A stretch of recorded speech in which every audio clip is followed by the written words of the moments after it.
this is my introductory point that you guys have to start peaking if you haven't started yet.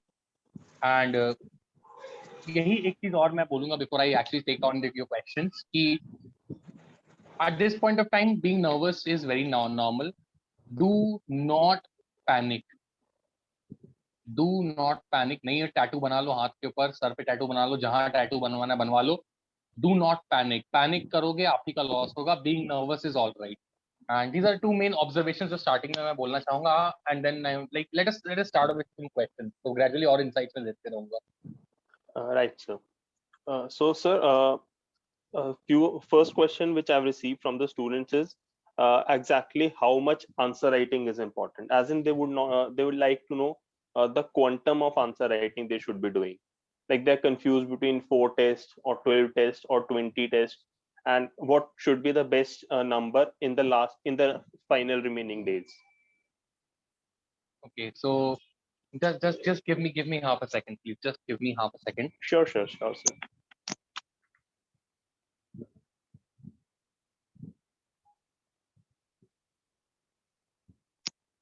Sorry, कुछ mummy का कुछ काम था. हाँ, so see about the number of tests.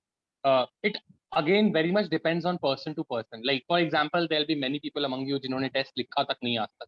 उन लोग को एटलीस्ट 3 4 5 एटलीस्ट हर जीएस पेपर का मिनिमम बेयर मिनिमम एक टेस्ट आपको देना ही. In fact this holds true for almost everyone. हर GS paper in the next 50 days or let's say in the next 40 days or like before your mains, at least one test per paper must be attempted. मतलब total 7 tests आपको attempt करने ही हैं, irrespective of how many tests you have given.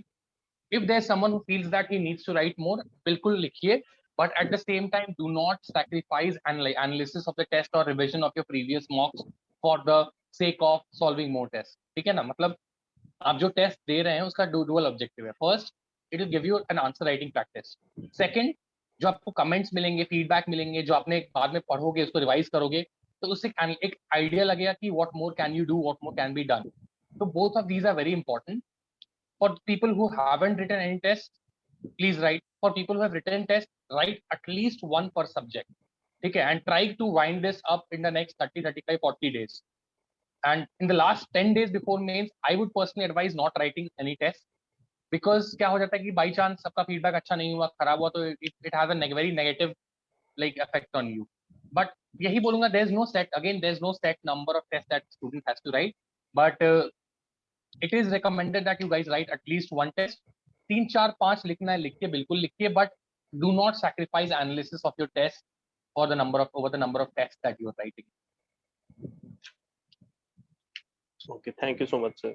So Shubham sir advises that you at least write one test from here on, and rather than quantity of test, which of course is, let's say you can go up to 8 if you can, but do not sacrifice your revision and your evaluations and the feedback which you get just for the sake of giving more number of tests. Right, sir? Very true, very true, very true. Okay, so just a second, students, are you able to see Shubham sir's video? Because it is not visible at my end. So if it's visible at your end, that's fine. Just someone can. Okay, it is visible. Yes, sir, it's visible. It's visible, sir. Okay, it's visible. Fine. Okay, so second, Shubham sir, second question. How many revisions are important? As in, I know there is no set of an exact answer to this, but what would be your viewpoint on this? See, revisions, I would talk on 2 levels.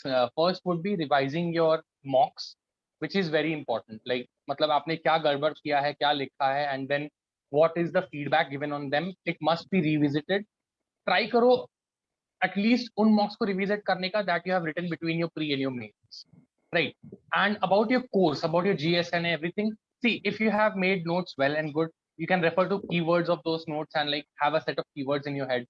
You can have at least one revision. Try to have one revision of at least your current affairs. जो बहुत सारे module आते हैं, क्या आते हैं, क्या नहीं आते हैं. Whichever you are following, you're free to follow whichever suits you. उनका एक revision try करो. And lastly, जो आपका in case you haven't made notes, so I would actually suggest कि किसी topper के notes available हैं, या फिर if you have underlined it in your PDFs and in your books, so like एक बार at least keywords तक तो देख ही लो, so that let's say if there's a question on electoral reforms, you have a set of 7 8 9 keywords some important committees or some important recommendations in your head, जिसको तुम you can frame long sentences. See, usually अगर आपके पास last 50 days है तो I wouldn't advise कि revising A to Z, मतलब बोलते हैं ना cover to cover revise करना wouldn't be recommended. Why? Because time is not in your favor. आप क्या कर सकते हो कि if you have made keywords or if you have a list of keywords per topic, you can revise that, it will take less time. Plus keywords are those words जिससे आप बहुत लंबे लंबे sentences लिख सकते हो. So if you have keywords on your hand, most importantly ये बोलूंगा कि अगर keywords बनाया है, revise करिए, नहीं तो किसी टॉपर का या फिर किसी दोस्त का keywords का एक list लेके उसको आप देखिए. But do not ignore revision. जैसे मैंने पिछले वाले क्वेश्चन में ही बोला था, do not ignore revision.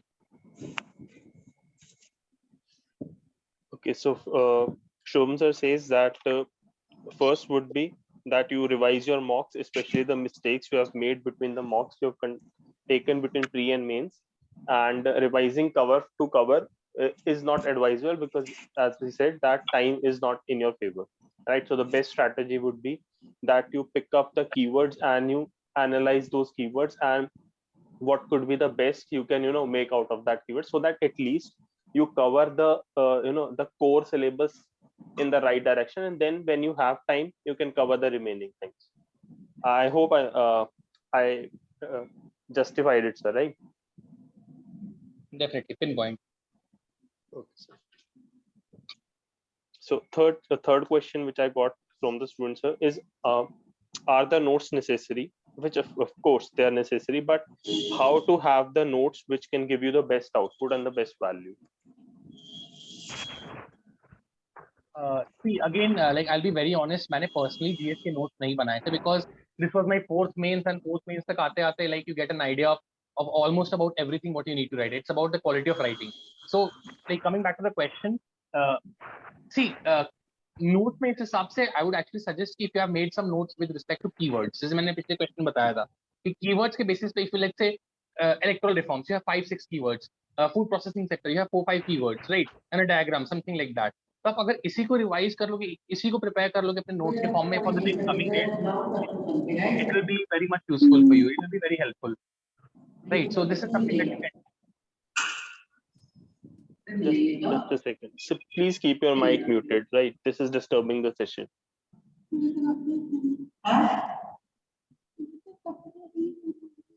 Please keep your mic muted. Sorry for that, Shubham sir. Yes, sir. Please continue. हाँ, तो वही मैं बोल रहा था आपको कि फुल फ्लेजेड नोट्स जो हम लोग ट्रेडिशनली बनाते हैं with respect to starting long full length sentences, कोई पॉइंट नहीं. Like it's better to have 5-6-7 points per 5-6-7 keywords or some sort of data per topic. So this is something that can be used. Like बोलते हैं ना, quick revision में हो जाएगा. कई बार ऐसा होता है कि you are sitting outside your exam hall, you can revisit them. So this is something that I would actually recommend if you have made well and good. If not, at least कुछ papers के बना लो, and like what you can do is, let's say there is a group of 3 people, right? तो एक एक बंदा एक एक paper ले लो, GS1 GS2 GS3 ऐसे करके आप लोग वो करके कर सकते हो तो ग्रुप में. तो एक कंसोलिडेटेड नोट्स लाइक बोलते हैं कीवर्ड्स बेस्ड नोट्स आपका बन जाएगा. तो this is something that it will help you even write outside the exam hall.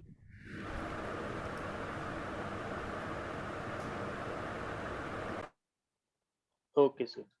So you are suggesting on the keyword based note and the the most important data, so that one because this is the thing which is actually possible in these last days, and number two, this would be the most effective way to revise, right? But I think sir, that goes with saying that goes along with the main notes or the core notes which students are having, so they can keep revising the things from those notes, and out of those notes whatever are the keywords and the value additions and the that kind of keyword type stuff, that those notes they can separate it out, right? Very true, very true. Okay, sir, thanks. So next question which I got from students was how to balance GS and optional, and this is the most pertinent question which I've got, that they are not able to balance GS and optional now. Probably some students planned things in a certain way that could not be executed, and now they are feeling jitters, and 50 days remaining, around 7 subjects to do, around a week for each subject, so they are not finding the right balance to how to balance the things. What could be your strategy, sir? See, I would actually tell, like, give you a smart way of doing things. Like, हम लोग को 7 papers लिखना है, right? तो जिसमें से your ethics paper and your essay paper is more like fillers. मतलब कि इसमें you do not need dedicated, मतलब बैठ के in-depth study type का. So these two papers are something which can be used as fillers. Fillers मतलब क्या हो रहा है? Let's say आपने एक full day devote किया है अपने optional को, and then let's say आपने last के 1-2 घंटे बचे हैं अपने और पढ़ने को, and आपका पढ़ने का मूड नहीं कर रहा है, तो आप ऐसे ethics टाइप का कुछ देख लो. ऐसे में किसी टॉपर की नोट के ऐसे पढ़ लिए हैं, ethics में कुछ थिंकर्स के बारे में पढ़ लिया, कुछ ऐसे करके पढ़ लिया. So these can be used as your fillers, मतलब फिलर सब्जेक्ट्स. तो हमारे पास बचता है 5 subject, that is means technically 4 subject but 5 papers, like 2 for your optional and 3 for your GS. तो now the it all boils down to how prepared you are relatively. Like for example जिसका GS अच्छा है, तो उसको ये करना पड़ेगा, उसको अपना ऑप्शनल को थोड़ा पैरेलल लेवल पे लाना पड़ेगा without actually sacrificing your GS. तो एक लायंस शेयर टाइप का चीज, वो अपना टाइम अपना जी ऑप्शन को डिवोट कर सकता है without, but at the same time you do not have, you should not or you must not be ignoring your GS. And same for the people who are done with their optional. Like there are many people जिनका optional बहुत अच्छे से prepared है, तो उनको क्या करना पड़ेगा, ऑप्शनल को थोड़ा सा बैक बर्नर पे लाओ और जीएस पे थोड़ा एक्स्ट्रा एफर्ट दो, कुछ एक्स्ट्रा टाइम एक्स्ट्रा डेज दे दो. Like let's say 7 days a week. तो let's say you are giving 2 days for answer writing and analysis, and आप ऐसा कर सकते हो कि ऐसे ऐसे एंड एथिक्स को इस दिन के फ्री टाइम में यूज कर सकते हो. तो we have 5 days and we have actually 5 papers. So let's say someone whose GS is strong, so he can keep 2 days for these 3 GS papers and 3 days for optional. And someone whose GS isn't that strong, he can give 3 days for GS and 2 days for optional. But point being कि सबको साथ लेके चलना है, सबका साथ सबका विकास first. Second, अगर आपका एक स्ट्रांग है, you do not have to sacrifice, you should not be sacrificing the strong one for the weak one or the weak one for the strong one. I'll repeat it once more. Let's say मेरा pol science optional था, मेरा pol science उतना अच्छा prepared नहीं था. What I did was कि मैं pol science को इस पीरियड में ज्यादा तवज्जो दे रहा था, वेटेज दे रहा था टाइम में. But at the same time I was not ignoring my GS papers. मैं जीएस को भी देख रहा था बीच में. तो वही डिवीजन कर लिया, 3 days for optional, 2 days for GS. वैसे मेरा एक दोस्त था, उसका जीएस मतलब ऐसा उतना अच्छा प्रिपेयर नहीं था, बट वो मैथ्स ऑप्शनल का था, उसका मैथ्स बहुत अच्छे से तैयार था. तो लिटरली 1 या 1.5 दिन देता था मैथ्स को, बाकी दिन वो जीएस पढ़ता था. उसकी भी कुछ 50s में रैंक है, मेरी भी 40s में रैंक है. तो it's very much up to the level of preparation you are. हाँ, अगर आप लोग में से कोई ऐसा है जिसका दोनों तैयार है, तो भाई आप दोनों बैलेंस करके चलो and like write test, analyse test, test writing and revision पे आप ज्यादा फोकस रखो. बट पॉइंट बीइंग कि do not ignore, all 7 papers have equal weightage, तो do not sacrifice one for the other, but try करो कि सबको almost similar level of preparation पे लेते आओ आप. Thank you, sir. So, all in all, sir is saying that ethics and essay you can use as pillars, as in you can devote, let's say, half an hour or 30 minutes, 40 minutes every day to this preparation, so that this subjects can, sustainably continue for next 7 weeks without, burdening you on that front. And the remaining strategy would revolve around, as in what would is your the comfortable area. If you feel GS is your comfortable area, then probably your division could be 65-35 or 60-40 in that proportion, so that you give 60% time to your optional and 40% time to your GS, and vice versa is true as well. And as sir gave examples, that sir's friend is also, he has got a rank 50 and his GS was not strong, so his GS was strong. And as he said, सबका साथ सबका विकास अगर रहेगा, तो you would be getting the best results, right? तो सारे subjects ही पढ़ने, but yes, according to your own strength, right? जो strength है उसको थोड़ा सा पीछे ले आओ, और जो weakness है उसको थोड़ा आगे लाने की जरूरत है. So maybe the proportion you can decide, but that should be the, the overall strategy at this point of, right, sir? Right. Okay. So next question, sir. How to balance the non-academic aspects? As in, there are times when self-doubts are coming. There are times when the health is not in the best of situations, be it the physical health or the mental health. So, is there any way students can at least minimize these things? See, I'll tell you something. देखो, सबसे important चीज आपको याद रखनी है. I'm telling this because I have been in your place for 4 years consecutively, right? And luckily last time मेरा वो clear हो गया. But वही आपको एक चीज ये समझना पड़ेगा कि इस phase में having some sort of breakdowns, having some sort of a fear or anxiety, this is very normal. ये सबके साथ होता है, happens to the best of us. Now, what separates someone who's actually clearing this exam versus someone who's actually बोलते हैं ना कि hobble कर जा रहा है इस last stage में जाके, is the fact that he does not succumbs to it. ठीक है, being nervous, being anxious, लग रहा है पसीना छूट रहा है, जान निकल रही है, this is very normal, सबके साथ होता है. Do not worry about this. मैंने starting में बोला है, being nervous is all right, panicking is not. तो सबसे पहला चीज आपको रखना है, पैनिक नहीं करना है. If you think you are someone who is actually trying to enter into panic mode, आधा दिन का, एक दिन का ब्रेक ले लो. 50 डेज है, 50 days is also very good amount of time जिसमें आप बहुत कुछ कर सकते हो. Because you guys know yourself, you are someone जो सीधा उठ के प्रिपेयर नहीं कर रहा है. You have been preparing for some time, आपका बेस तैयार. And trust me when I say this, many of you must have written multiple mains. आप एग्जाम हॉल में बैठोगे, अगर जब आपको 3 घंटे में 20 क्वेश्चन लिखने होंगे, your pen will automatically start writing. You might write good answer, you might write bad answer, but ऐसा नहीं होगा कि यू आर लाइक यार 10 क्वेश्चन का आंसर पता है, बाकी 10 का पता भी नहीं. So this won't be happening to you. Remember this. I can give you a written assurance. Again, this does not apply to your optional, right? But for your GS, do not panic about this. You will write something or the other. आपको बस यही ensure करना है कि this panic का जो part है, ये cut out रहे, ताकि जो something or the other में भी what you write, you give it your best. If you are not into a habit, if you are into a habit of some sort of hobbies, for example, there's this video game called Valorant, right? It's a first person shooter, मतलब ये Dota plus Counter Strike type का game है. तो between my pre and my mains मैंने पढ़ाई करता था, जो टेस्ट देता था, जो रिवाइज करता था, ऑप्शन लिखता था. तो उसके बाद रात को 1-1.5 घंटा नियम से Valorant खेलता था. तो इससे क्या होता है, बहुत ज्यादा मतलब मूड फ्रेश हो जाता था अगले दिन सुबह, या फिर अगले दिन सुबह पढ़ने के पहले Valorant खेलता था.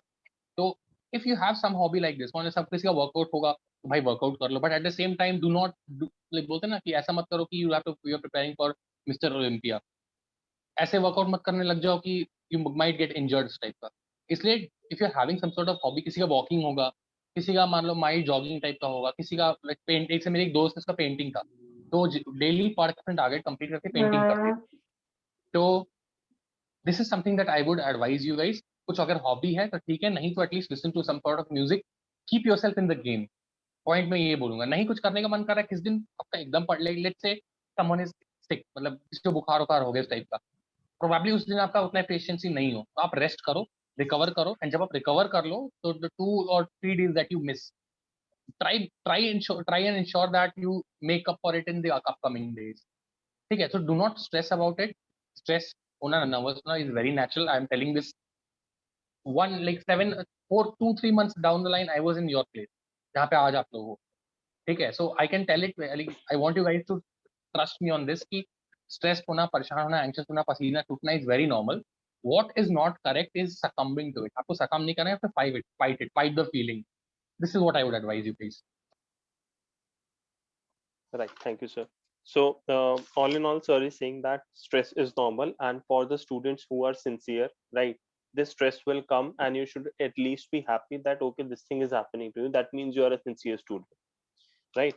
And if you feel that someday you are feeling burnt out, right, it is better to take some break, right, rather than studying in a very non-productive way. And maybe 1 hour, 1.5 hour might have worked for Shubham sir, but sir, I guess 30 odd minutes would also be fine Absolutely. for your hobby. जितना भी like makes you feel better. It can be 30 minutes for someone, can 1.5 hours में video game इसलिए खेलता है because वो game 1-1.5 घंटा चल जाता था, इसलिए. ठीक है ना, तो it very much depends on the person to person.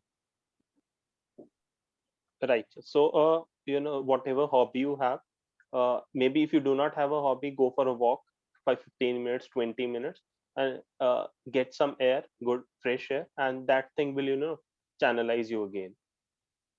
And don't succumb to the pressure, right? Everyone is feeling the same heat. Don't succumb to it, right? It is a relative competition, and keeping in mind that all of the things are gonna remain the same, the level of preparation, the level of question paper. What will ultimately decide the things is what is your attitude, right? Right, sir? Absolutely, 100% agreed. Right.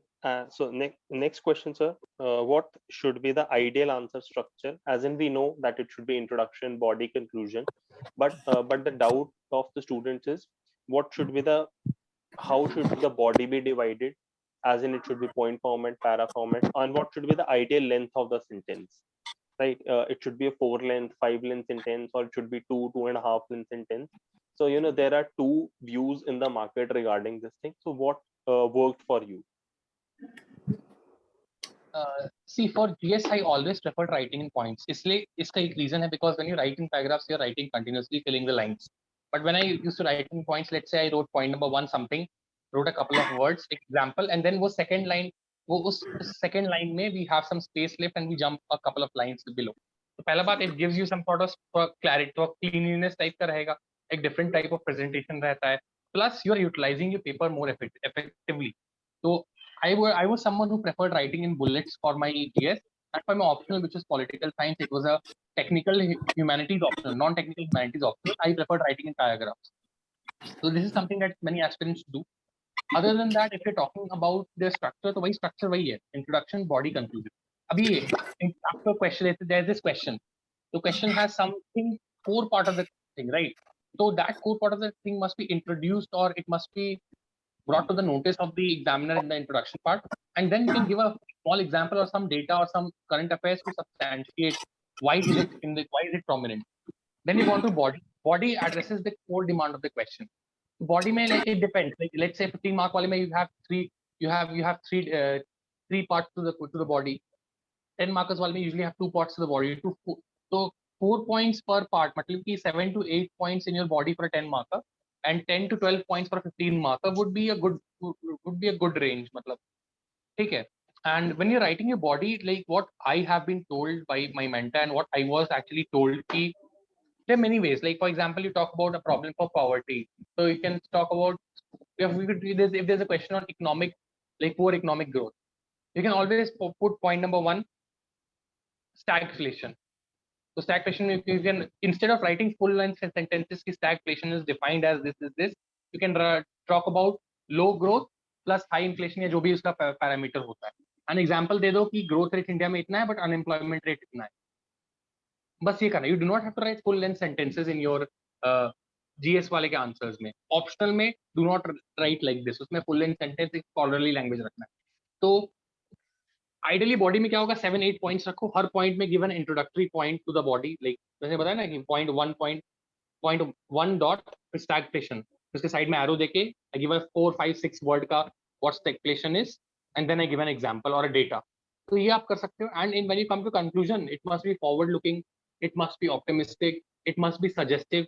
ठीक है. And अगर कुछ भी समझ नहीं आ रहा है तो इंट्रोडक्शन को थोड़ा घुमा फिरा के आप कंक्लूजन में भी कर सकते हो. And you can always use those generic statements like India will become a major superpower if this is made. Yeah, India is one of the largest democracies. इस टाइप का मतलब there is ready-made conclusions available. Again, structure देखना है, अच्छा से आपको देखना है, या फिर how to वो करना, तो आप टॉपर्स की कॉपीज को रेफर करो, which I have been telling time and again. एक और सेशन हुआ था मैं सर के साथ, मैं उस पर बोला था कि टॉपर्स की आंसर कॉपीज रेफर करिए. You'll get ready-made introductions and conclusions for many topics. And for other topics, you can actually modify these introductions or conclusions to suit your needs. So this is something as you can do as well. Okay, thank you so much. One point which I would want you to address is there any optimum length of a sentence? 2 lines, 3 lines, 5 lines? Don't write big sentences. Like मैं यही recommend करूँगा, एक like let's say there's this point 1, like causes of this. Point 1, you give a point, what is the main cause? 5-6-7 word में explain that cause and give an example or data. Do not go beyond 2 lines. Why? Number 1, bulky paragraphs कोई पढ़ेगा नहीं उतना, तो extra waste of time ही है. Second, when you write, if there's something that can be written in 6 or 7 words versus something that can be written in 15 or 20 words, so why are you using extra words? Time बचाओ यार, time बहुत help है, वो कीमती चीज. ठीक है, उसकी जगह पे you can use some sort of data या फिर एक डायग्राम बना दो साइड में, so this can also help. And third में होगा कि पेजेस अच्छे से कवर करना पॉइंट. तो when you're writing shorter sentences, you are giving more number of points as well as you're covering the pages. Longer sentence में you'll be like, or multiple sentences में you can actually cover the page, but you're not giving too many points, right? So this is something that you guys can also look forward to. Okay, sir. And another doubt about this answer writing is the confusion regarding the directives. examine, critically examine.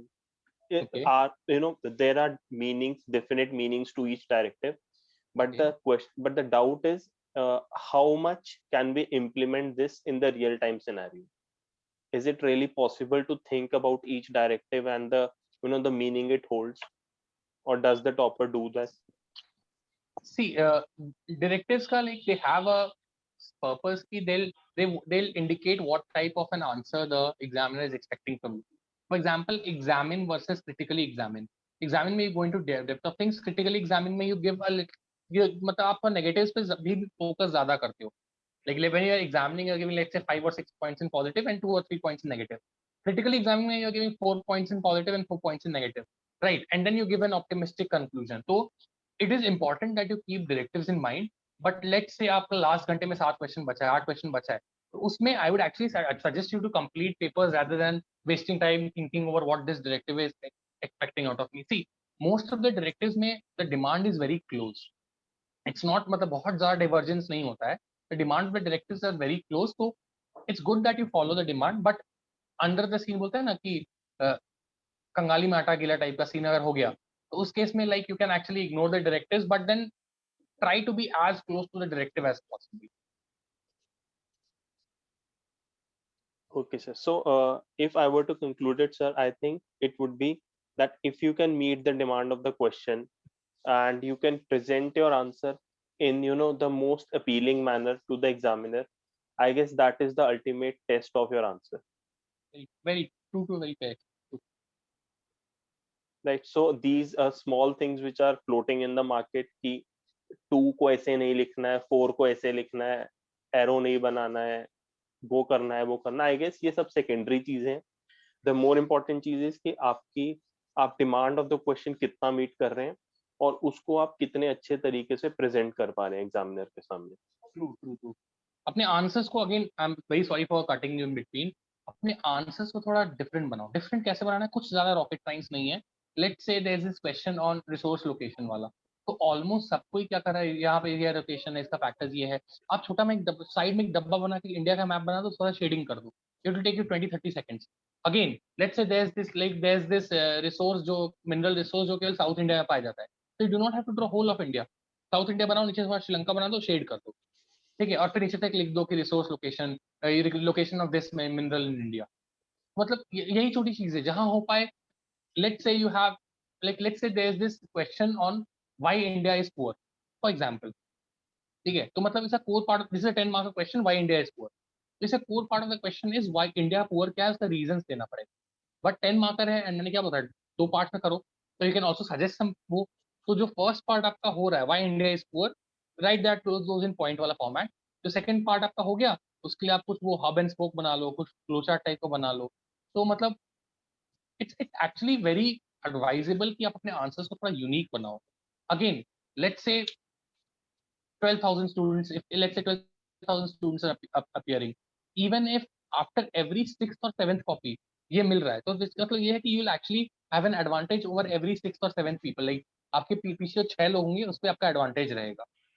So this is something that you need to work on. Try making your copy a little unique, and this is something that has worked for me this attempt. पिछले 3 attempt में मेरे 80-90 आते थे, इस बार मेरे 100 पार होना start हो गया था. तो this is, try making your copy unique. This very sorry for cutting you off sir again, but ये अचानक से मुझे याद आ गया, तो मैं बता भी दिया इस No, point. perfectly fine, sir.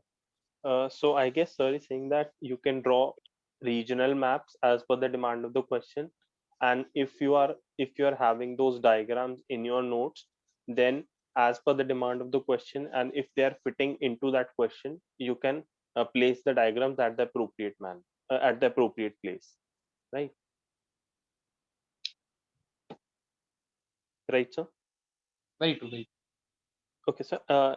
Just an extended doubt is that there are some students who are naturally not comfortable with these diagrams, right? okay. So, what doubt they have is, do I change my strategy altogether, or what do I need to do in that scenario? See, not very different. कई बार ऐसा होता है कि you write long answers, तो उसके जगह आप छोटा सा diagram बना. So what you can actually do is कि आप like let's say you have written some text, आपको कहीं कुछ डायग्राम बनाने का स्कोप दिखता है. Let's like you have written a test, let's say 1 or 2 1 and a half months back. आप आज बैठते हो उस टेस्ट के पास, and you see that okay there is a scope for drawing a diagram, तो अपने पेपर के साइड में उसी टेस्ट पेपर पे with pencil try drawing a diagram and see if this is actually helping you present your answer better, if it is helping you save some time, if it is helping you take some extra space. So this is what you need to do. Again, there are many people who have never drawn a diagram and scored very well. So it's also clear that diagrams are not compulsory. If you're someone who hates drawing diagrams, do not go for it. So I would not actually advise the last minute strategy badalna. But since you have 50 days, you can give it a shot. But try कर सकते हो, अगर try करना है, it won't hurt you that much. मतलब habit बन जाएगी if you want to do. इसके लिए अगेन मैं बोलूँगा टॉपर्स कॉपीज देखो, बहुत अच्छा आइडिया लग जाएगा how to include diagrams, how to strategize your diagrams, your flow chart in your answers. Okay, तो सर इज सेइंग कि धीरे धीरे थोड़ा थोड़ा प्रैक्टिस करते रहो, उसको ओवरडू मत करना, बट जितना आपको लगता है कि आप कर सकते हो consciously, you know, in a sustainable manner, उसको करने की एटलीस्ट ट्राई करना, rather than you know completely disassociating yourself from this phenomenon, right? And sir, another question regarding this is, there is issue of paper completion. Okay. भाई लोग and बहन लोग, paper आपका अगर छूट रहा है तो इतना बड़ा पाप है कि आप गंगा जी में डुबकी लगा के भी इसको उस पाप को नहीं धो सकते हो. Do not leave your answer paper. इससे सबसे बड़ा सिग्नल ये जाता है कि as an administrator you are expected to work in very tight deadlines. Rights हो रहा है, आप ये नहीं बोल सकते मैं कल तक राइट ठंडा कर दूंगा. आपको 1 घंटे के अंदर ठंडा करना है, आधे घंटे के अंदर करना है. ठीक है, तो यही है कि ट्राई करो. Try is not even the correct word. By hook और बाई क्रुक आपको पेपर कंप्लीट करना है. कैसे करोगे? तो सबसे पहला चीज आपको ये रखना पड़ेगा कि आपको अपने राइटिंग स्पीड पे रखना, एक फोकस रखना पड़ेगा. 10 मार्क वाले answers try completing it with in 7.5 second, 7.5 minutes. 15 marks वाले maximum 10 minutes. So even if you're taking maximum 10 minutes for 15 markers and maximum 7.5 minutes for 10 markers, you will still be left with around 5 minutes of your time, right? So this is your buffer time. जिस मान लो किसी question पर time extra कम ज्यादा लग गया. Point मेरा ये है कि stick to this 7.5 minutes and 10 minutes वाले शेड्यूल. अगेन मैं वापस रिपीट कर रहा हूँ, you can not afford to leave a question में आपको कुछ नहीं आता है. I'll give you an example what I did. इसी बार का एथिक्स वाले पेपर में सर, वो जो लास्ट केस स्टडी था, आपका वो जो बॉस है अपने परेशान रहता है तो अपने जूनियर पे परेशान करता है. I had 3 minutes left, under 5 minutes left. मैंने स्टार्टेड दैट केस स्टडी. मैंने देखा उस केस के 4 पार्ट्स है. मैंने पेपर को मैंने एक पेज को 2 हिस्से में बांट दिया था. वो एरो वाला डायग्राम होता है ना, वो फिश हुक वाला, उस टाइप का. हर एक पॉइंट के लिए स्टेटमेंट लिखा, वो एरो बनाया. हर एक पॉइंट के लिए स्टेटमेंट लिखा, एरो बनाया. और 2-3 पॉइंट ही हर में भरा है. ज्यादा मेरे पास टाइम नहीं था तो एक 2 पॉइंट की talk with boss, file complain, ऐसे ऐसे करके. एंड देन एंड में कंक्लूजन दे दिया कि एक जनरिक सा कंक्लूजन दे दिया कि such events are very common in today's world due to overlap of personal and private, personal and public behaviour, personal professional behaviour. Hence proper coordination action करके कुछ एक्स्ट्रा ज्ञान दे दिया था मैंने. पॉइंट ये है, ये मैंने किया था उस 3-3.5 मिनट में, बिकॉज मेरे पास टाइम ठीक से नहीं बचा था एक 20 मार्क का केस स्टडी करने की. मुझे इस क्वेश्चन में एक्सपेक्ट करो 3 या 4-5 मिले होंगे, मिले तो होंगे ना. आपको एक किसी 10 मार्क या 15 मार्क वाले क्वेश्चन में you're scoring 1 out of 10, 1 out of 15. It is a big thing. जो मार्कशीट आती है ना, 8-9 लोग होते हैं. So if you write an answer and even if you get 1 marks in it, you are surely clearing 8 or 9 people below you. आपको ये चीज समझनी है. Do not ignore paper. Practice करो. मैं क्या करता था कि मैंने अपने टेलीग्राम चैनल पे बहुत सारे अपने कॉपीज 3-4 कॉपीज अपलोड किए हुए हैं, आंसर कॉपीज. तो उसमें बहुत जगह मैंने टाइमर लिखा था, इस आंसर मुझे इतना टाइम लगा था, इस आंसर में इतना टाइम लगा था. तो when you writing marks you can also use a timer अपने साइड में, और हर क्वेश्चन को टाइम करते हुए करो. एंड जब when you are analysing your questions you could actually you use a pencil or a different color pen and strike out the parts which are probably not necessary or where you could have used some sort of less time. But important ये है, again मैं बोल रहा हूँ, tattoo बना लो, जो करना है कर लो, मतलब सर पे लिखवा लो, बट आंसर छोड़ना महापाप है. एक क्वेश्चन भी नहीं टूटना चाहिए. मैं लिटरली बोल रहा हूँ, मैंने एक 10 मार्क का इस बार मैंने लिटरली बस एक 10 मार्क का क्वेश्चन छोड़ा है पॉल साइंस में. मैं अगर उसको अटेम्प्ट किया होता तो मेरी रैंक शायद 43 नहीं होती, 36-37 होती, 35 होती. क्यों? मुझे 1 या 2 तो मिलता उसमें. और यहाँ पे 1 मार्क्स में मेरे 1001 है, रैंक 44 45 के 1001 है, मतलब कि हम लोग के रेंज में भी 1 मार्क्स पे 3 लोग हैं, 2 मार्क्स पे 6 लोग। आप लोग सोचो कितनी बड़ी चीज है।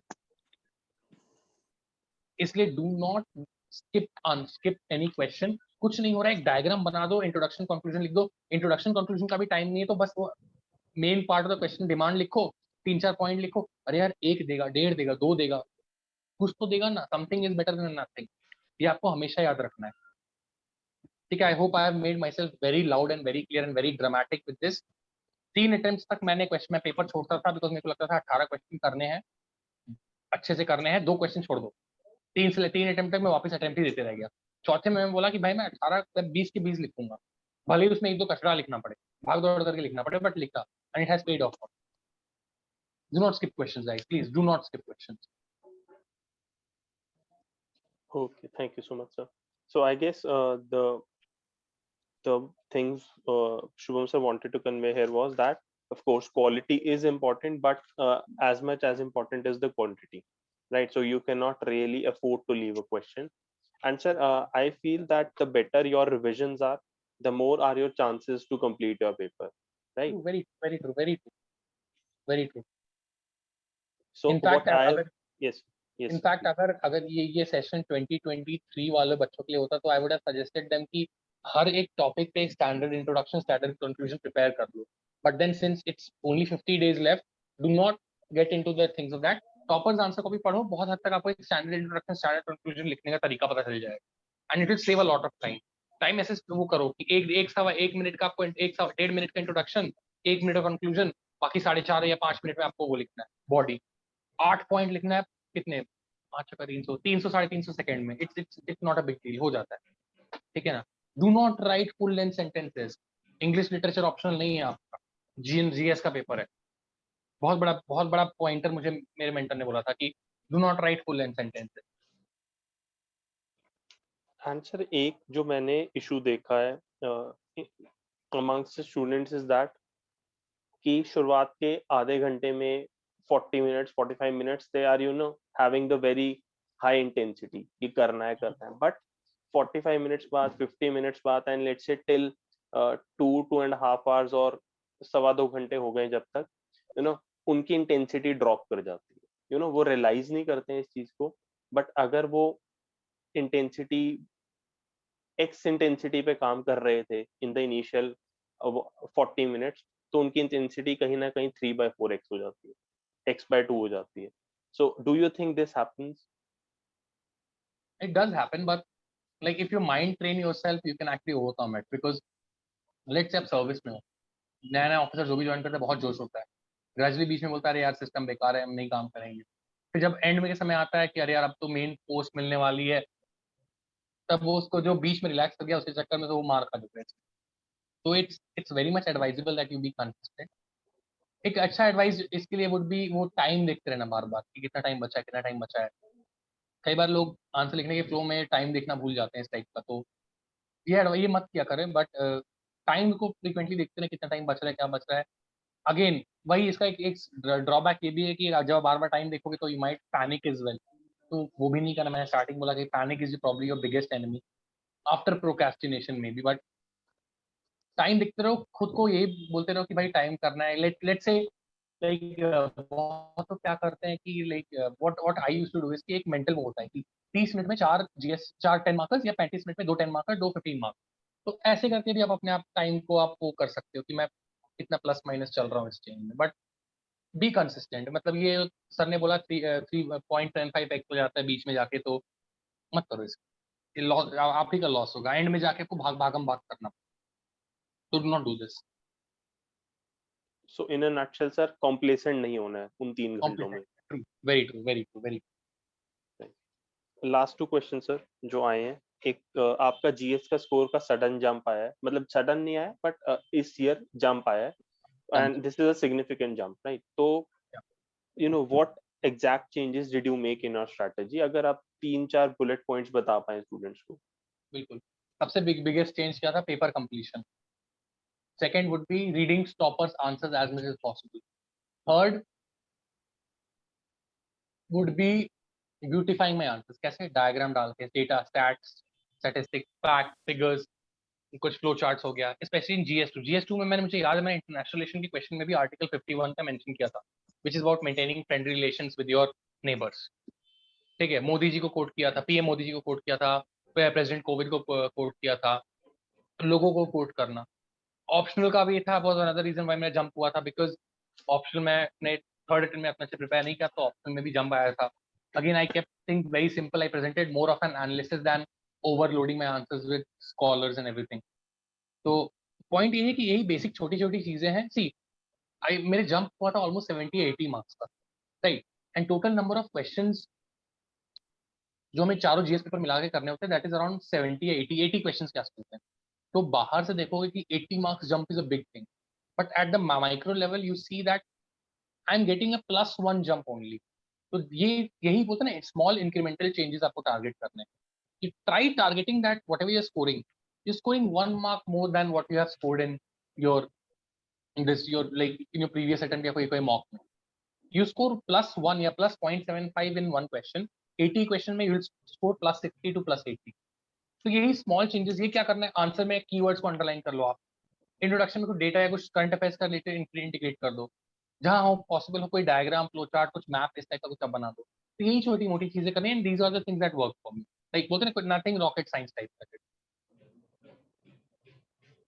So sir is advising paper completion, reading the toppers answer copies for the way they structure their answer, and of course for the introduction and conclusion, and adding those relevant data points, those diagrams, in a way beautifying your answer, right? And ultimately it is not, if you see at the macro level it is +80, but if you see at the micro level it is just how you are fetching that extra mark, extra 1 mark, extra 0.75 mark in that particular answer, so that you get a net jump of 60 to 80 marks, right sir? Very great.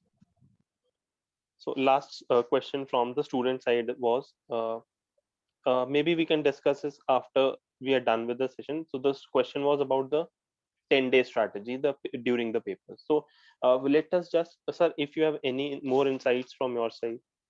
Yeah, I have a couple of points noted on for the students. Yes sir. पहली चीज ma'am starting में बोली है, वापस बोल रहा हूँ, revise करो। रिवीजन बहुत हद तक आपको हेल्प करेगा। It will be very fruitful, and you'll be thanking your teachers, you'll be thanking me when you are outside the exam कि कैसे आपको रिवीजन हेल्प किया। इट विल हेल्प बहुत, पर ऐसा हो जाएगा you do not get the word, but then आपको बैक टू द माइंड कहीं है, थोड़ा सोचो कि याद आ जाएगा, क्यों, आपने रिवीजन किया हुआ है। तो do not ignore revision. Number 2, इस पीरियड में in these 50 days there is this tendency of ये पढ़ लेता हूँ, वो पढ़ लेता हूँ, ये नई बुक आई है, ये पढ़ लेता हूँ, ये नया करंट अफेयर्स है, ये देखता हूँ। Do not do. Current affairs के अगर एक सोर्स पे स्टिक करे, उस पर भरोसा करो, कुछ बाहर आ जाए, if there's something that is outside your domain, it will probably be outside the domain of most of the people as well। उस केस में आपको यही करना है कि जो कीवर्ड्स होंगे उस क्वेश्चन के, एंड जो डायरेक्टिव वर्ड्स होंगे उन दोनों के बेसिस पे खेल के आपको आंसर लिखना है। थर्ड, नेगेटिव लोगों से दूर रखो, भाई मेरा कुछ नहीं होगा, भाई मैं बर्बाद हो रहना है, ठीक है ना। ये लिटरली यही सुनना चाहते हैं कि भाई मेरा भी खराब है हालत, आपका भी खराब है, दोनों साथ में डूबेंगे। इससे ज्यादा इनका कुछ नहीं है, और इसका आपके ऊपर साइकोलॉजिकली नेगेटिव इफेक्ट पड़ता है। तो be very choosy about the people you hang out with. Fourth, rumour mongering से बचो कि GS2 इस साल अच्छा स्कोर आया तो अगले साल GS3 को अच्छा स्कोर देगा, GS2 को बुचर करेगा, ऑप्शनल बुचर होते जा रहा है। Again these are all very much rumours, no one knows क्या किस बेसिस पे मार्किंग हो रही है। मेरे 1001 आए हैं, can not justify even 50% of the marks मुझे किस पेपर में क्यों इतने मिले, क्यों इतने नहीं मिले। तो स्टे अवे फ्रॉम रूमर्स। ये पढ़ लेते, ये पक्का आएगा, ये होता है ना, स्कूल के टॉपर लोग होते थे ना, जो खुद पढ़ लेते थे और जो फिर बाकी लोग को बोलते थे ये मत पढ़ो, ये पढ़ लो, ये आ जाएगा, और वहां से क्वेश्चन नहीं आता था। ये उनकी स्ट्रेटजी है, do not fall for this. And lastly कि जो भी आप टेस्ट दे रहे हो, कर रहे हो, be very humble in taking feedback. हो सकता है लाइक आपको फीडबैक ऐसा मिले कि यू आर नॉट प्रिपेयर्ड, ठीक है, चलो कोई बात नहीं, I might not be prepared, ठीक है ना। क्या करें, we'll work for it, we still have time, we can work for it, this is not last 10 days, we still have time, we can do a lot. कोई आपको बोल देगा कि you are very much prepared, you will score 150 out of 250 in GS1, okay, ले लिया, do not let success और failure gate to your head. ठीक है, हमें और कंसिस्टेंसी के लिए प्रिपेयर करते रहना है। अगर आपको लग रहा है आपका GS1 प्रिपेयर्ड है, वेरी गुड, तो रिवाइज करो। ऐसा नहीं है कि मतलब GS1 प्रिपेयर्ड है, अब तो भाई GS1 का इंडिया टॉपर मैं हूँ करके छोड़ दिया उसको, मत करो, बेमौत मारे जाओगे। ठीक है, do not let anything get to your head. At the same time जो भी फीडबैक मिल रहा है, ये यहाँ पे इसको ऐसे लिख सकते हो, वहाँ पे इसको ऐसे लिख सकते हो, एक बार give it a thought. I am not trying to accept it out right, give it a thought कि क्यों वो फीडबैक दिया गया और क्या एक्चुअली ऐसा कर सकता हूँ मैं। Again, not all feedback is very genuine, but then कुछ मान लो उनमें से 10 फीडबैक में से एक या दो जेन्युइन मिल गया, जिसके चक्कर में आपका एक या दो या तीन या चार नंबर ही बढ़ गया। तो अगर आपका दो नंबर ही बढ़ता है दो उस एक फीडबैक के चक्कर में, you are crossing 15 to 16 people, pushing 15 16 people below you, it is a win. ठीक है, but then at the same time वापस से रिपीट कर रहा हूँ, किसी को मॉक में 60 आ गया 250 में, do not gate disheartened, work for it कि अगली बार 70 लाना, अगली बार 80 लाना, अगली बार 100 लाना। किसी को 150 मिल रहा है, यूफोरिक मत हो जाना कि भाई, पागल मत हो जाना कि भाई मैं तो शहनशाह हो गया हूँ। Continue working for it, revise करते रहो। यहाँ पे मॉक्स में क्या ना मार्क्स आ रहा है, that will not determine your rank and your service in your cadre, right, keep this in your head and this is probably what is everything from my and. So thank you so much sir. आप ही के point से एक मुझे point छोटा सा याद आया, which I have observed in students, is that कि GS1 में ना वो लोग ज्योग्राफी और हिस्ट्री को बड़ा ही लाइट लेकर चलते हैं कि इसको हम बाद में कर लेंगे क्योंकि ये प्रीलिम्स में किया हुआ है। एंड आई थिंक ये बहुत हद तक बहुत ही खराब नेगेटिव इम्पैक्ट डाल देता है स्कोर्स के ऊपर। सो बिल्कुल बिल्कुल इज इट? बिल्कुल बिल्कुल सुइसाइडल स्ट्रेटजी है सर ये ज्योग्राफी। ये बोलते हैं ना भाई, क्यों प्रोक्रेस्टिनेट करना है, कर लो ना, अगर प्रीलिम्स में किया हो तो जल्दी कर लो। इनफैक्ट और फायदा होगा कि प्रीलिम्स के बाद इमीडिएटली रिवाइज कर रहे हो आप, एंड क्वेश्चंस तो आएंगे ही आपके। कि वर्ल्ड हिस्ट्री थोड़ी ना है कि कभी क्वेश्चन आ गया कभी क्वेश्चन नहीं आया। अगेन, ये भी रूमर हो सकता है कि वर्ल्ड हिस्ट्री से और बहुत क्वेश्चन आएंगे, बहुत क्वेश्चन आएंगे नहीं, डोंट डू दिस, अपने एंड से प्रिपेयर्ड रहो, रूमर्स पे ध्यान एकदम नहीं देना है। ठीक है, बट ज्योग्राफी हिस्ट्री को डू नॉट, मैं बोल रहा ना गाइस, डू नॉट प्रोक्रेस्टिनेट, जितना जल्दी निपटाओ उतना फायदा है। बाद में टॉपर्स की कॉपीज पढ़ोगे या मॉक्स दोगे तो उसमें आपको ही फायदा मिलेगा। ठीक है, तो मतलब डू नॉट प्रोक्रेस्टिनेट। पॉइंट ये है कि अरे बहुत लोग करते थे, मैं भी अपने एक दो अटेम्प्ट किया हुआ हूँ, I have no shame in admitting this, कि ज्योग्राफी हिस्ट्री पॉलिटी तो पढ़ा हुआ एंड में पढ़ेंगे, वो एंड कभी आता नहीं है, मुझे टुमारो नेवर कम्स, एंड फिर बाद में आप वही देख के रोने के अलावा कोई ऑप्शन बचेगा नहीं। ठीक है ना, तो sir is absolutely right 200%। Okay, so more or less the questions have been done from my side, and sir has also presented his viewpoints regarding what additionally he wanted to say. Uh, now we'll take on the students' doubt. जिसका भी इसके अलावा कुछ doubt है जो हमने मतलब discuss किया है, तो you can ask one by one.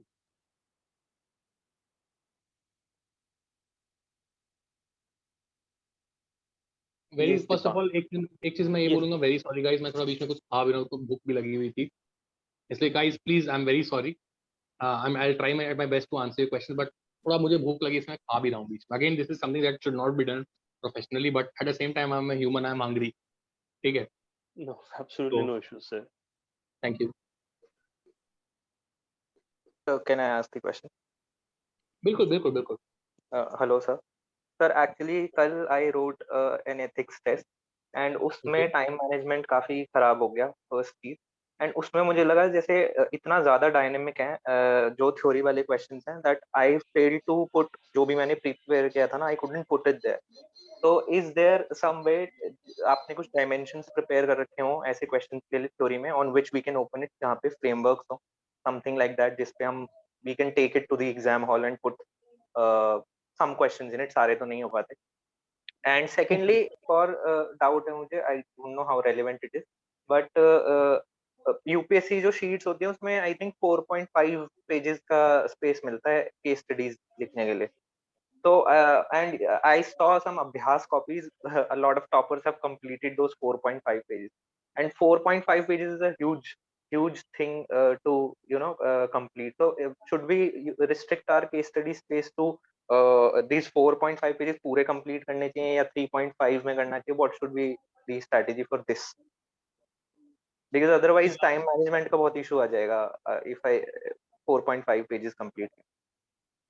यार first I answer your second question. ठीक है, जितना मुझे याद आ रहा है, it was not 4.5 pages, it was 3.5 pages, again I might be wrong। ठीक है, पॉइंट ये है कि सी इट्स गुड दैट पन्ने भरना is something that is again advisable, but पन्ने भरने के चक्कर में ऐसा ना हो जाए कि आंसर छूट जाए, कोई और आंसर छूट जाए, राइट? तो जिस हद तक कर सकते हो, तो अभी अगेन यही है कि let's say there are 4.5 pages, right? तो एटलीस्ट वो 3.5 पेज के आसपास भर दो, और जो लास्ट पेज है अगर पूरा नहीं भी भर पाओ तो इतना भर दो, विथ ऑलमोस्ट 3-4 उंगली का गैप छोड़ के एक लाइन कर दो, तो ताकि वो विजिबिलिटी ज्यादा रहे पेज। तो there is no hard and fast rule कि तुम्हें पूरे भरने हैं, बट पेजेस भरना इज एडवाइजेबल। कई बार आप पेजेस नहीं भर पाते तो do not lose sleep over it. If you have written a good answer and फिर भी थोड़ा नीचे जगह छूट गया है, आधा आधा एक पेज के बराबर का, तो it is in much of a loss, don't worry about, ठीक है ना? एंड रही बात की GS4 के टाइमिंग, तो भाई GS4 सबसे ज्यादा वाहियात पेपर है विद रिस्पेक्ट टाइम मैनेजमेंट। तो उसमें आपको 2 ही चीज ध्यान रखनी है, 3 चीज टेक्निकली। पहली चीज होगी टाइम डिफरेंस। तो सेक्शन ए सेक्शन बी 3 घंटे का पेपर है, divided right in the middle. Section A को आपको 90 मिनट देना है, सेक्शन बी को आपको 90 मिनट देना है। पॉइंट 2, केसेस 6 केसेस होंगे, 15 मिनट्स ईच। इनफैक्ट अभी भी बोलूंगा, अभी फुल लेंथ टेस्ट लिखने का मूड नहीं हुआ, 15 मिनट के अंदर केस स्टडी सॉल्व करना सीख लो आप लोग। एथिक्स का पेपर में दिक्कत कभी नहीं होने वाली है, ठीक है? तो इट्स 15 मिनट्स पर paper for case studies, and it's around 13 questions होते हैं, if I am not wrong, right? 130 marks का सेक्शन ए होगा, 120 मार्क्स का सेक्शन बी होगा। हाँ, या ना कुछ बोल रहा हूँ, राइट राइट? तो there are 13 questions in section A, तो 13 7 91, तो there is almost 7 minute per question. तो आपको वो देना है, 10 मार्क्स वाले में 7 मिनट पर क्वेश्चन, 20 मार्क्स वाले में 15 मिनट्स पर question.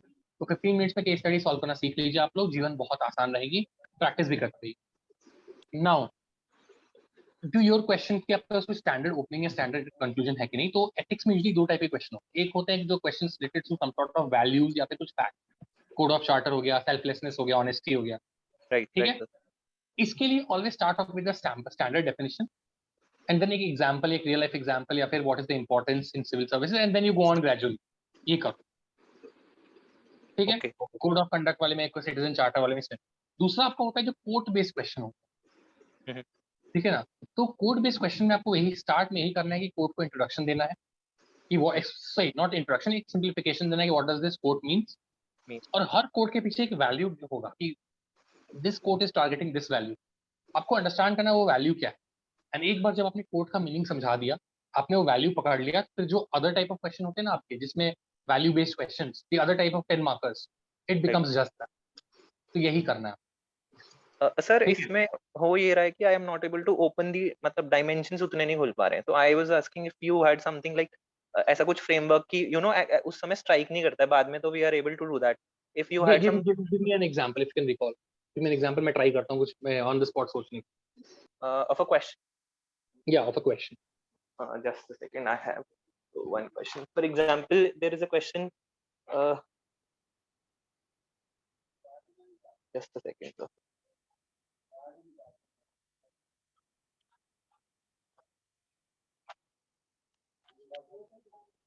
Now, for example, sir, there is a question: a man can give up a right, but he may not give up a duty without being guilty of a grave dereliction. So, okay, this how can we इसमें dimensions कितने खोल सकते हैं? I was not able to open much dimensions और ज़्यादा points नहीं लिख पाया था, as you were saying. I could only ठीक है, write I think 3 or 4 points और उसमें वो sentences बहुत लंबे हो गए थे. Fine fine fine, no no issue. देखो इसमें एक चीज मुझे पता है, हमें याद है, हम लोग पढ़ते हैं rights and duties are coexistent. Correlative, yes, yes.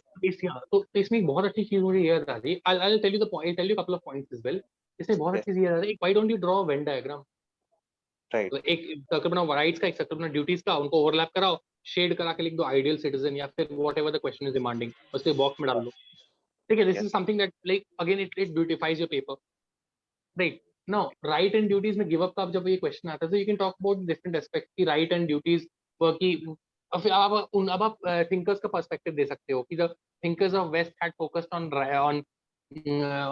Rights, whereas on the east जो सेकंड वर्ल्ड है उसमें आपका फोकस है उसमें ड्यूटीज पे। तो दिस राइट्स वर्सेस ड्यूटीज का जो कॉन्फ्लिक्ट है, it was also a cause of a war और cause of an ideological conflict, और the base of an ideological conflict. फिर आप अगर पॉलिटिकल साइंस में पढ़े होगे तो you can compare between Locke and Hobbes. जैसे okay.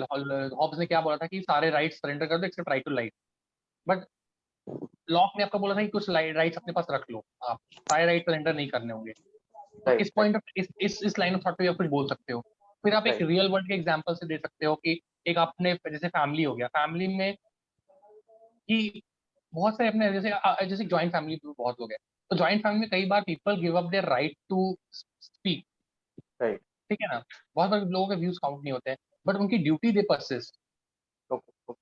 ठीक है, वैसे आप सिविल सर्विसेज से बात करो, सिविल सर्विसेज कोड में civil servant do not have a lot of rights, और उनकी ड्यूटीज बहुत सारी है, तो आप ऐसे ऐसे करके अलग अलग डायमेंशन सोच सकते हो, ठीक. Family, society, time, temporal dimension हो गया, फिर इंडिविजुअल डायमेंशन हो गया, individual person, society, family, nation, ऐसे करके आप ओपन कर सकते हो अगेन। बट देखो इमीडिएटली मुझे एक वेन डायग्राम स्ट्राइक किया, क्या तुमने ये वेन डायग्राम बनाया था अपने आंसर में? हाँ नहीं, that is बस yes sir. This is the thing, ये कर सकते हो आप। So sir, basically जो भी क्वेश्चन हम कर रहे हैं उसमें यही देखना है कि where we can go back to those questions and see कि कहाँ पे कुछ थोड़ा एडिशन कर सकते बिल्कुल बिल्कुल बिल्कुल बिल्कुल बिल्कुल। हैं. कई बार तो ऐसा हो जाएगा कि आप जो बाकी क्वेश्चंस है ना उसमें से भी आप, इनफैक्ट एथिक्स में होता भी है कि अगर आप क्वेश्चन पेपर पढ़ लिए तो लेट्स से क्वेश्चन 4A में कुछ ऐसा पूछा हुआ है जिसका if you have done question number 1B, तो उसमें आपको एक कुछ 1B के भी कुछ पॉइंट्स लिख सकते हो वहां पे। तो ये भी मतलब कि watch keep an eye out for these type of pointers as well. Okay, okay, thank you sir. और बताइए किसके डाउट्स है?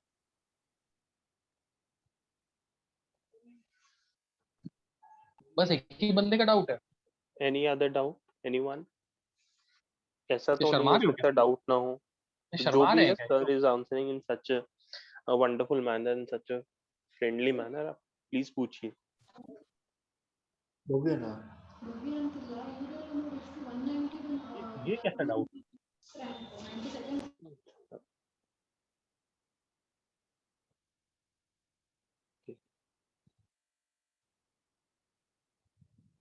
No one has any doubt. इतना Can I ask इलाबोरेट कर you? लिया हमने। Can I ask you one more? Guys I am so sorry, एक call आ गया था तो I wasn't able to respond. Am I audible? Yes sir, you are hello? Audible. हाँ sorry, एक कॉल आ गया था तो उस चक्कर में आई कुडंट एक्चुअली। ये तो किसने कुछ पूछा था क्या? Sir, नहीं can I नहीं, ask one more? Just बिल्कुल सर, आप ही इनिशिएटिव लीजिए आज के लिए। सर, पूछिए। सर जैसे एग्जाम में 5 मिनट पहले मिल जाता है, तो what is advisable? Should we go for reading a case study and उसमें थोड़ा टाइम यूटिलाइज करने की कोशिश करें, रीड करके कि क्या क्या इसमें स्ट्रक्चर है, और should we go for the theory part जो पहले 5 क्वेश्चन होते हैं? whichever suits you, जो आपको ठीक लगे। If you are someone who opens with a case study, then आप केस राइट. स्टडी वाला फोकस करो। If you someone who opens with section A, आप सेक्शन ए वाला फोकस करो। It's up to the person. Okay, okay. So sir basically I was thinking कि पहले जो 5 minute है वो मैं एक केस स्टडी में लगा के पहली केस स्टडी को करीब जैसे 15 मिनट बोला आपने, तो उसको 10 मिनट में खत्म कर दूं, if I am able to do that. बिल्कुल कर सकते, कोई दिक्कत नहीं। तो आपके ऐसे 5 मिनट एक्स्ट्रा बच गए, उसको हाँ. शायद आप सेक्शन ए या फिर किसी और की स्टडी में यूज कर लो। बिल्कुल यस. कर सकते हो, not. Okay, okay.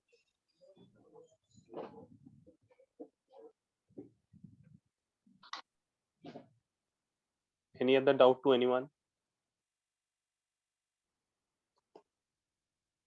You will not get this opportunity again and again, right? तो जो भी डाउट है पूछ लीजिए, it will help you in your next 50 days. Okay, माइए let me मत just यार, पूछना है, कोई डाउट नहीं है तो चिल मारते हैं। डाउट होता तो बिल्कुल पूछ लो यार, अभी हूँ मैं यहाँ पे थोड़े टाइम और।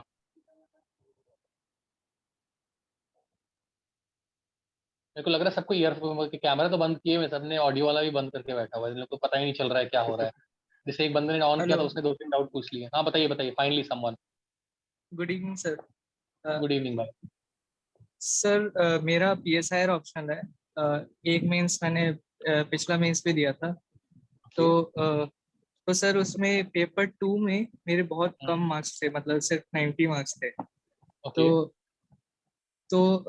मतलब इस बार भी मैंने पेपर 1 से ही शुरू किया, क्योंकि वो मतलब एक तो उसके नोट्स कंसोलिडेटेड है, तो उससे मैंने शुरू ओके किया है. ओके। तो अभी जब पेपर 2 मैंने स्टार्ट किया है, तो पिछले बार भी यही इशू था कि 2B जो है उसका 2B पार्ट जो इंडियन फॉरेन पॉलिसी है, तो वो काफी डायनेमिक है. और ओके उसमें उसमें जो मैम के नोट्स है वो भी मेरे हिसाब से काफी पुराने हो गए. ओके। तो एक इशू उसमें ये आता है कि उसमें आंसर राइटिंग का जैसे पेपर 1 में है तो अप्रोच एक पता है कि वेस्टर्न पॉलिटिकल थॉट पे आया तो पहले थिंकर लिख दो, उसके बाद उसका कॉन्टेक्स्ट लिख दो, फिर कंपेयर कर दो ऐसे करके। बट ठीक है। पेपर 2B में यही इशू आ जाता है कि कोई फिक्स्ड स्ट्रक्चर नहीं है और मतलब प्रिपरेशन भी उतने अच्छे से नहीं हो पाती है, तो और वहां जाके इतना मतलब सोचना पड़ता है कि एक तो पेपर भी पूरा नहीं होता है मेरा उधर। कोई बात नहीं, कोई बात नहीं। और देखो सर यार, एक ये भी इशू था कि अभी मैं पेपर 2 कर रहा हूँ तो हम्म, टाइम टाइम लगेगा मुझे, काफी लग रहा है मुझे, क्योंकि अभी पेपर 2A ही कर रहा हूँ तो अभी उसके 2B भी करूंगा, तो सर मॉक नहीं लिख पा रहा हूँ मैं ऑप्शनल के। ओके। तो सर अभी रिवीजन पे ज्यादा फोकस करना चाहिए या मतलब लिख दूं एक दो मॉक? क्या मैम का क्रैश कोर्स ज्वाइन किया है क्या? हाँ सर वही इशू है, यार पिछले साल भी यही इशू आया था। भाई, मैंने आज तक मैम का एक आंसर नहीं लिखा है, बिकॉज मेरा भी सिमिलर ही इशू था। पेपर 1 ठीक था मेरा, पेपर 1 ठीक ठीक है, मतलब लेस देन एवरेज था। पेपर 2 तो बर्बाद टाइप का था। तो यही था कि पेपर 2 में एक सेक्शन को आपको स्ट्रॉन्ग खरीदना। लाइक लेट्स से मैंने पेपर 2 बी स्ट्रॉन्ग किया था। Why? I tell you the reason, because मैं थोड़ा एनालिसिस ज्यादा दे पाता था। पेपर 2 में थोड़ा मतलब वो कंपैरेटिव पॉलिटिक्स और ये अलग अलग अप्रोच थोड़ा उतना फील नहीं आ रहा था। It might be the other case, the other way around with you. तो उस केस में आप ट्राई करो कि जो 5 में से 3 क्वेश्चन है उसको आपको सेक्शन ए से अटेम्प्ट करना है। If your 2A is stronger than your 2B। 2B में one thing that I would recommend which people do not talk enough is कि आपको उस पेपर को स्कॉलर्स से कुत्तों की तरह भरना नहीं है। बहुत जगह कुत्तों की तरह स्कॉलर्स डालते हैं, 10-12 स्कॉलर डाल दिए एक पेज में, नहीं। वो फ्लो बर्बाद कर देता है। This is something that is not very much talked about. आप ट्राई करो एनालिसिस देने का। ठीक है, पहला काम, आप फोकस ज्यादा रखो एनालिसिस पे। तो क्या एडिटोरियल्स पढ़ लो, कुछ ORF के आर्टिकल्स होंगे वो सब देख लो, मैम कुछ पीडीएफ भेजेंगी वो देख लो। तो मतलब यही करो कि when you are writing an answer for paper 2B, try connecting dots. And जितना आप एनालिसिस दोगे उतना ज़्यादा वो फ्रेमवर्क बेटर दिखेगा, पहली चीज। दूसरी चीज, पेपर 2B में you have to use flashy language at places मतलब you do not have to write a Shashi Tharoor answer. But what you need to do is, at some places there are technical jargons that is used in international arena. For example, China के लिए Malacca dilemma बोलते हैं, Ulf warrior diplomacy बोलते हैं, strategic D-strategising बोलते हैं। ठीक है ना? तो these are the words that you need to use and sprinkle everywhere and इसको अंडरलाइन करते रहो। ये सब चीजें करो। कुछ कुछ फॉलोअर्स के नाम रखते रहो, जहां नहीं समझ में हर्ष विपंत रखो। एक स्टैंडर्ड इंट्रोडक्शन कंक्लूजन लिखते रहो। इनफैक्ट टॉपर्स के answer copy, again I am telling you people, time and again, जिस भी सब्जेक्ट में, जीएस में, ऑप्शनल में, ऐसे में, टॉपर्स की आंसर कॉपीज भी देखते रहो आप। It will help you a lot. Right. So these are the things that can be done and that should be done. And trust me, if you're scoring around 90 with not that good level of preparation, थोड़ा you have time, 50 days, 45 days is a good enough time. Focus करोगे, अच्छा score आएगा, do not worry. और आप तो around 250 में भी rank आने लगे। मेरे कितने थे ऑप्शनल में? 255 थे। राइट, मेरी 43 रैंक आई है। तो do not worry about this, do not lose sleep over this. हो जाएगा, बस कर लो, इग्नोर मत करो। समझ गए आप? सर और मैंने आपके चैनल पे जो शॉर्ट नोट्स अपने लास्ट वाले जो मतलब फाइनल वाले शॉर्ट नोट्स भेजे थे वो देखे, हम्म। गो थ्रू किए थे मैंने, तो सर आपने उसमें सिर्फ कीवर्ड्स लिखे हुए हैं, मतलब बस वो बस बस 2 पेज के। तो उसका भाई, सर मेरे को इंटेलेक्चुअल प्रॉपर्टी का कोई इशू नहीं है, उसका प्रिंट आउट निकाल लो। वो कीवर्ड्स देखते रहो। लेट्स से कंपैरेटिव पॉलिटिक्स में 5-6 कीवर्ड हो गए, एक सोशियोलॉजिकल अप्रोच में 2-3 थिंकर के नाम, 1-2 बुक का नाम, 2-4-5 कीवर्ड्स, उनको यूज करते रहो। उन्हीं के अराउंड घूमो, उन्हीं को अंडरलाइन करते रहो। बाकी के लंबे सेंटेंसेस तो लिख ही लोगे ना यार। सर तो आपने मतलब स्पेसिफिकली नोट्स भी उससे पहले तैयार किए थे क्या कि ये इंडिया चाइना पे ये किया है मैंने, मतलब यही नहीं, लिखूंगा मैं? पेपर 2B में मैंने नोट्स स्पेसिफिकली तैयार नहीं किए थे, but IR was something that always interested me. तो मुझे एक बैकग्राउंड रेडी था कि आईआर में ऐसे करके ओपन करना है, क्या नहीं करना है। बाकी मैम के क्रैश कोर्स में अगर तुमने एनरोल किया हुआ है तो वो जो आंसर्स लिखवाती हैं उनको एटलीस्ट एक बार गो थ्रू कर लो। सर इस एटलीस्ट बार एक बार। इशू ये है कि मैम ने पेपर 1 से शुरू किया है तो अभी तक ओके पेपर 2 वहाँ आया भी नहीं। मतलब अभी शुरू किया है paper okay 2। Okay, fine fine, fair enough. तो एक चीज ये करो। दूसरा चीज, आई वुड आल्सो रिकमेंड कि let's say you are not able to write mock, जो मेरे साथ हुआ था, मैं मॉक्स नहीं लिख पाया था। तो मैंने क्या किया था कि जो मॉक्स का जो सोल्यूशन होता है ना, साथ साथ अब देखे होगे पोर्टल में 7-7 8-8 घंटे की वीडियोस होती हैं। हाँ मैं उन वीडियोस को देखता था और उन वीडियोस से फ्लो रखता था। मतलब फ्लो लिखता था। फ्लो कैसे लिखता था कि इंट्रोडक्शन में ये लिखना है, उसके बाद ये डायमेंशन जाना है, फिर ये डायमेंशन, फिर ये डायमेंशन, और फिर कंक्लूजन में ये, बीच में किसी स्कॉलर का नाम आ गया, स्कॉलर के बारे में लिख लूंगा मैं थोड़ा। तो आई विल, तुम एक काम ये करना, मुझे याद दिला देना, मैं अभी तो कोलकाता है अपने फैमिली के पास, मैं जब दिल्ली जाऊंगा कल या परसों पहुंचूंगा, तो उनकी फोटोज खींच के मैं ग्रुप में अपलोड, अपने टेलीग्राम चैनल पे अपलोड कर दूंगा। बस मेरे को एक बार कोई याद दिला देना वो चीज, ठीक है? Okay sir, thank you sir. चलो मजे करो। और बताइए किसके डाउट्स हैं?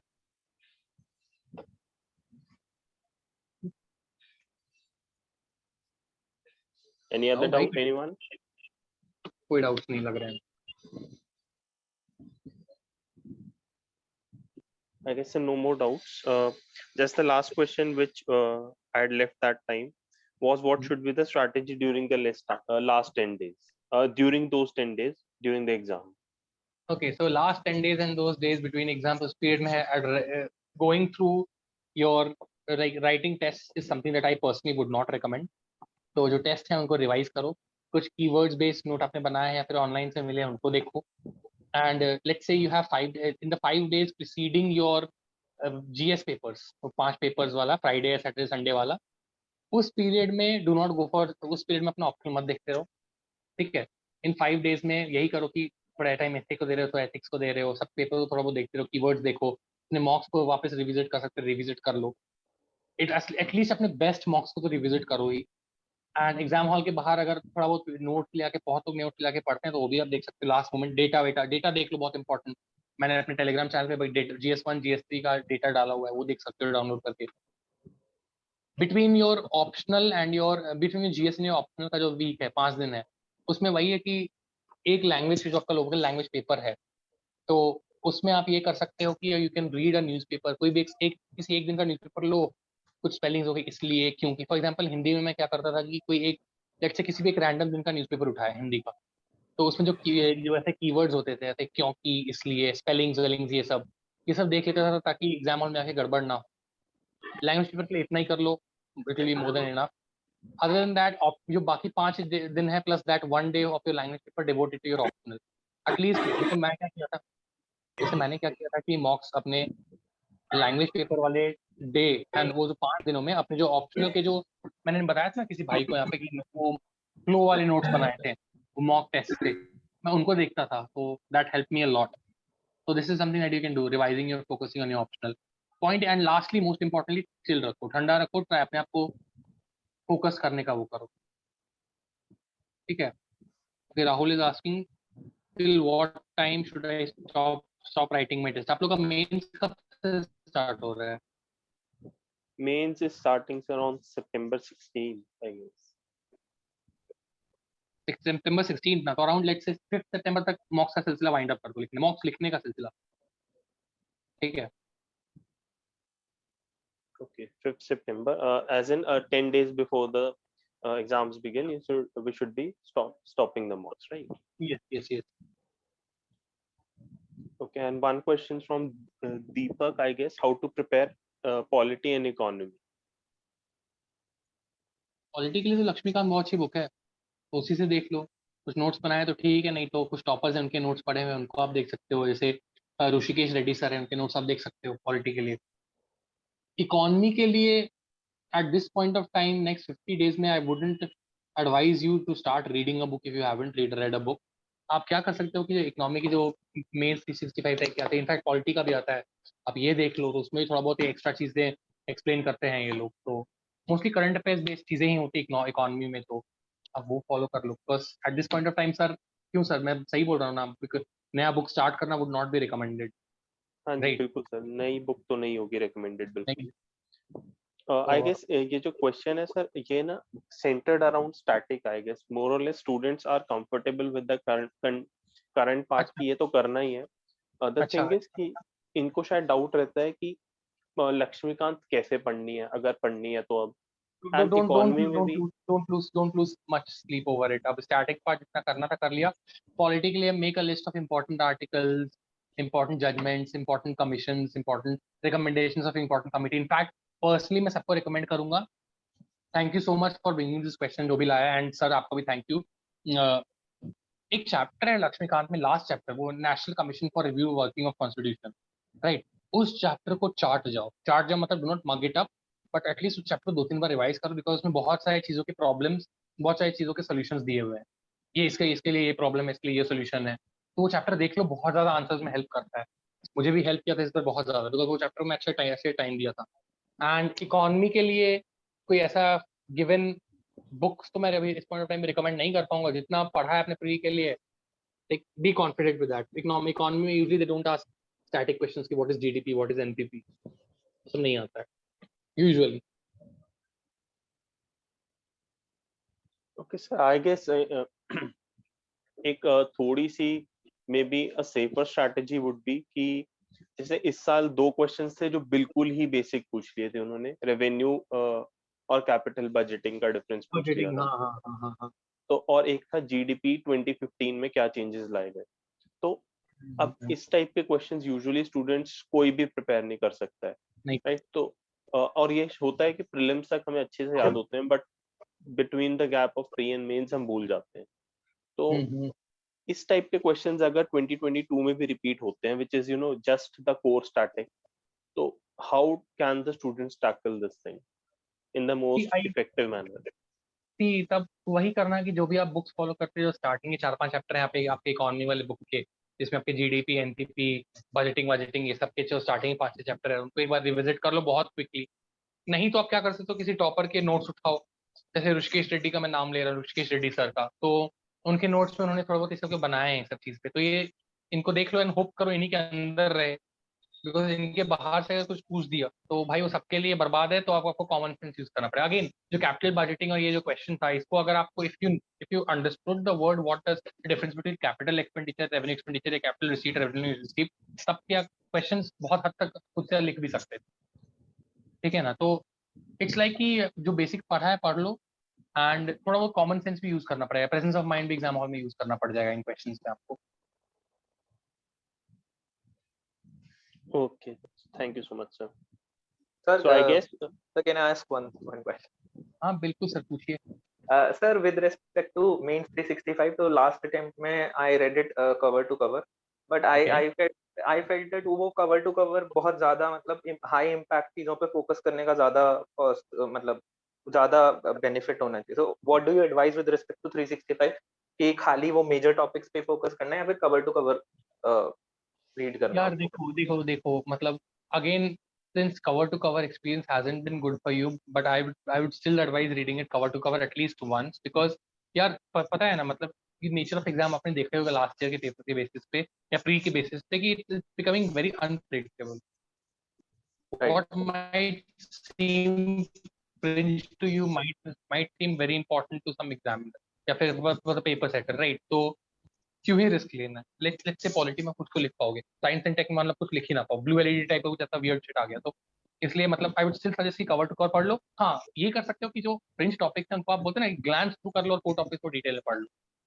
ठीक, ठीक है sir would it be a better strategy कि इंडेक्स को देखकर पहले आप अपने जो बिल्कुल हद इम्पोर्टेंट वाले टॉपिक्स हैं उनको मार्क कर लीजिए, उसको बिल्कुल। पहले पढ़ ले, ठीक है? देन गो और for the remaining topics, right? You are not ignoring those topics, but you have chalked out a time कि जब मेरे ये वाले जो मोस्ट इम्पोर्टेंट ये खत्म हो जाएंगे, then only I will look up to these topics.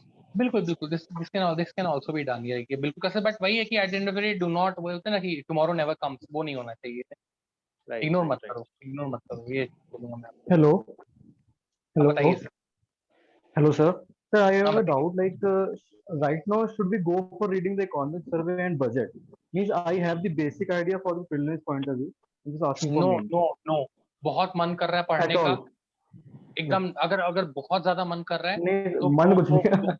अगर तो गो फॉर पीआईबी में समरी है। इनफैक्ट पीआईबी का समरी बेस्ट है, 15-20 पेज का होता है। बहुत मन कर रहा है तब पढ़ो, वरना अभी अब कोई सेंस ही नहीं बनता है स्टार्टिंग से पढ़ने का, ठीक है? नहीं, कोई sir, कोई I'm कोई talking sense नहीं about any compilation like that. देख सकते हो, नॉट अ प्रॉब्लम। मैं भी खुद पीआईबी का वो समरी टाइप ही बोल रहा हूँ, तो देख सकते हो, not an issue. But don't lose sleep over it, point में ये बोल रहा हूँ। मान लो कि आज 2-3 Okay. पेज पढ़ लिया, कल 2-3 पेज पढ़ लिया, इस टाइप का करके पढ़ लो। ऐसा ना हो Means the कि least priority है. हाँ Right. मतलब you can use that, जैसे you can use some data या economic सर्वे इधर उधर से, but directly question economic सर्वे से उठा के आना has a very low chance, again very low chance and not a 0% chance again. So Yeah, because it don't was used to come in 1920 as in, like budget, from budget the question came. हाँ, तो मतलब थोड़ा बहुत देख लोगे तो obviously कुछ loss होगा नहीं, क्या ज्यादा से ज्यादा क्या होगा, कोई क्वेश्चन नहीं आएगा, but don't lose sleep Yes, over sir. It. Okay, okay. Thank you, ठीक sir. है। Yes, sir. और बताओ कोई क्वेश्चन है कि अब सेशन एंड किया जाए? Yes, guys. Any other question from your side? Any other doubt? जिसका डाउट नहीं है, I guess things are more or less discussed, तो वो अपना session they can leave the session, they can continue their studies. जिसका doubt है, it will be better कि वही stay करें।